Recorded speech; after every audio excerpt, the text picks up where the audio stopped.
बरगद के पेड़ के नीचे खड़े विक्रमादित्य ने बेताल की चुनौती को स्वीकार किया।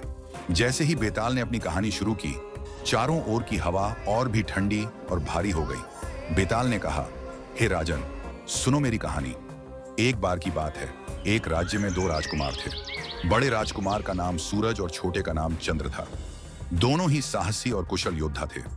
एक दिन उनके राज्य पर एक भयानक दैत्य ने हमला कर दिया। दैत्य इतना ताकतवर था कि उसे हराना असंभव लग रहा था।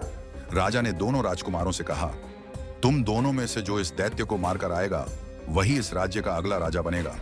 सूरज और चंद्र दोनों अपनी अपनी सेनाओं के साथ युद्ध के लिए निकले, लेकिन दैत्य को हराने के लिए सूरज ने अपनी पूरी सेना बलिदान कर दी और आखिरकार दैत्य को मार गिराया। दूसरी ओर चंद्र ने दैत्य से बचने के लिए अपनी सेना को जंगल में छुपा दिया और वापस लौट आया। अब राजा के सामने प्रश्न यह था कि अगला राजा किसे बनाया जाए।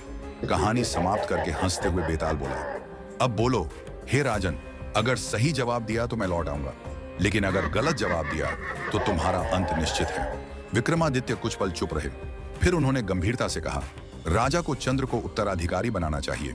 राज्य का राजा केवल अपनी वीरता से नहीं, बल्कि अपनी बुद्धिमत्ता और सेना को संभालने की क्षमता से बनता है। सूरज ने साहस दिखाया, लेकिन उसने राज्य की सुरक्षा के लिए महत्वपूर्ण सेना को खो दिया। चंद्र ने युद्ध नहीं किया, लेकिन उसने अपनी सेना को बचाकर भविष्य के खतरों से निपटने का सामर्थ्य दिखाया। इसलिए चंद्र राज्य का अगला राजा होना चाहिए। जैसे ही राजा ने अपना उत्तर दिया, बेताल जोर से हंस पड़ा। हे राजन, तुम्हारा उत्तर सही है, लेकिन मैंने कहा था कि अगर सही जवाब दोगे तो मैं वापस लौट आऊंगा।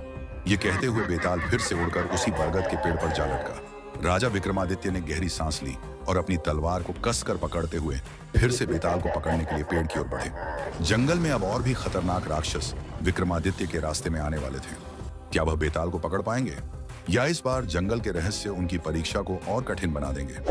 जाने के लिए देखना न भूलें अगले एपिसोड में। लाइक करें, सब्सक्राइब करें और कमेंट में लिखें, अगला भाग चाहिए।